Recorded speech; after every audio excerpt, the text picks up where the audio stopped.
ارے انبیاء علیہ السلام کا شیوا تو یہ رہا کہ گالی کا جواب بھی گالی سے نہیں دیا، حالانکہ شریعت نے اجازت دی ہے کہ جتنا کسی نے ظلم کیا اتنا تم بھی بدلہ لے سکتے ہو، لیکن انبیاء علیہ السلام نے کوئی گالی کا جواب بھی گالی سے نہیں دیا۔ نبی کو کہا جا رہا ہے کہ یا انا لنراک فی صفاحۃ وانا لنظنک من الکاذبین، کہ نبی جیسے جلیل القدر ہستی کو کہا جا رہا ہے کہ تم بیوقوف ہو، حماقت میں مبتلا ہو، اور ہمارا خیال ہے کہ تم جھوٹے ہو۔ احباق ان کو کہا، جھوٹا کہا۔ جواب میں ہم جیسا کوئی ہوتا کہتا تم احمق، تمہارا باپ احمق، لیکن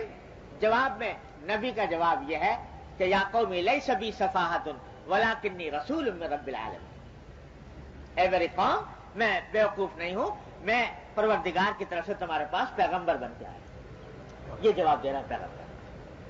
گالی کا جواب گالی سے نہیں دیا جا رہا۔ فرمایا کہ ہم لنراک فی ضلالۃ، ہم تو تمہیں گمراہ دیکھ رہے ہیں، ہمارا خیال ہے تم انتہائی گمراہی میں مبتلا ہو۔ نبی کا جواب یہ کہ یا قوم لیس بی ضلالۃ ولکنی رسول من رب العالمین۔ حضرت شاہ اسماعیل شہید رحمۃ اللہ علیہ، حضرت شاہ اسماعیل شہید رحمۃ اللہ علیہ کا نام سنا ہوگا آپ حضرات نے، اللہ اکبر، شہزادے شاہی خاندان کے فرد ہیں،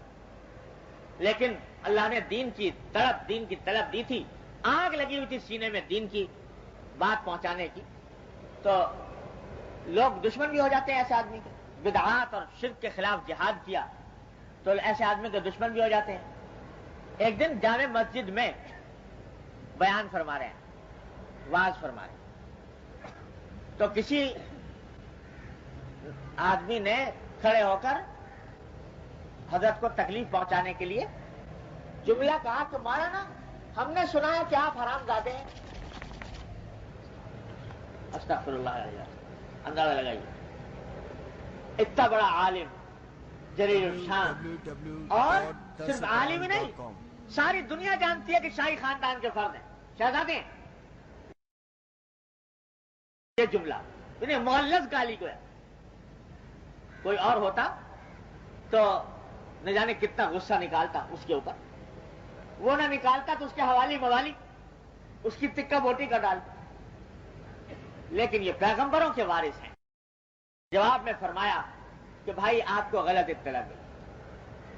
آپ کو غلط اطلاع ملی، میری والدہ کے نکاح کے گواہ تو اب بھی دلی میں موجود، میری والدہ کے نکاح کے گواہ تو اب بھی دلی میں موجود۔ یہ جواب دیا جا رہا ہے گالی کا، یہ ہے پیغمبرانہ اخلاق، یہ ہے پیغمبرانہ سیرت، کہ گالی کا جواب بھی گالی نہیں دیا جا رہا کہ جائے کہ ابتدا میں انسان گالی کسی کو دے، ابتدا میں برا کہے، یہ ہے نصیحت۔ تو اب دیکھیے کہ حضور اقدس صلی اللہ علیہ وسلم نے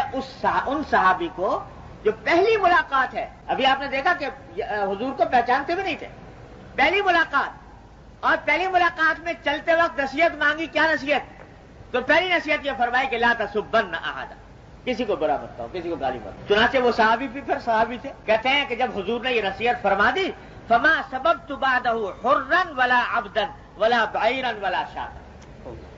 میں نے یہ نصیحت ایسے پلے باندھی کہ اس کے بعد کسی کو بھی کبھی برا نہیں کہا، آدمی تو درکنار، کہتے ہیں کہ میں نے کسی اونٹ اور بکری کو بھی برا نہیں کہا، اونٹ اور بکری کو بھی گالی نہیں، کہ حضور اقدس صلی اللہ علیہ وسلم یہ نصیحت فرما دی تھی، لہذا اونٹ اور بکری کے لیے بھی کوئی ثقیل کلمہ زبان سے نہیں نکلا۔ یہ تھے صحابہ کرام رضی اللہ تعالیٰ عنہ اجمعین، کہ جب کہا کہ نصیحت کیجئے تو جو جملہ فرما دیا پھر وہ نقش ہو گیا دل پر، ساری زندگی کا دستور العمل بن گیا کہ اب یہ کلمہ نکل نہیں سکتا غلط نہ کلمہ۔